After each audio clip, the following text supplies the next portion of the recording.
Anthony Albanese looked Australians in the eye on Sunday, July 27, and assured us that recognition of a Palestinian state was not imminent. Is the time right now? Are we about to imminently do that? No, we are not. And he was right if by not imminent he meant don't blink or you'll miss it. Because now, a mere fortnight later, the Prime Minister has declared that we will, in fact, be recognising Palestine. The time between not imminent and done deal was roughly the length of a bad Netflix series. Turns out not imminent means the press release is already in draft form.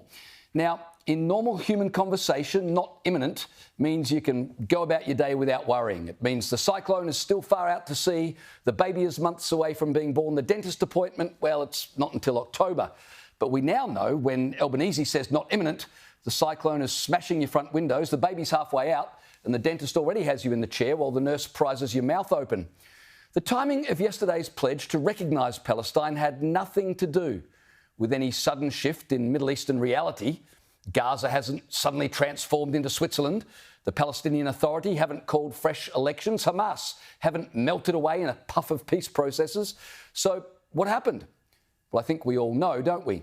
French President Emmanuel Macron announced his intention to recognise Palestine. Then Britain's Prime Minister quickly indicated he'd be ready to do likewise. And then Canada started making similar noises. And suddenly, Anthony Albanese was suffering the worst case of FOMO you could ever imagine.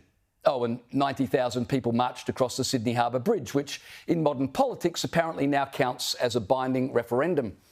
Meanwhile, the substance of the decision, the boring bits involving facts, history, security and consequences, well, they remain unchanged. But in the Albanese political universe, momentum is more important than sense, and being part of the international herd is far more important than worrying about which direction the herd is running. So how does this announcement change anything? What it does is make Australia part of the international momentum.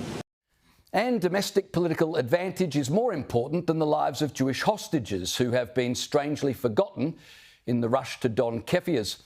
The Albanese government loves to play around with words, redefining them to suit the moment. Cost of living relief actually means higher costs. Energy transition, well, we all know that means blackouts.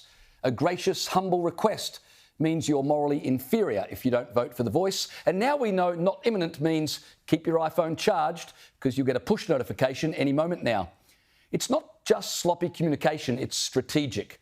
The more vague and more elastic the language, the easier it is for the PM to mislead the public, which, incidentally, his newfound besties in the Palestinian Authority understand very, very well. Hamas will play no role in a Palestinian state means terrorists will rule under a different banner.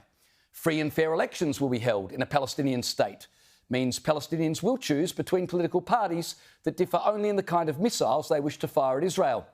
Pay-for-slay payments to terrorists will cease in a Palestinian state means martyrs will be rewarded under a brand new scheme, and so on and so forth.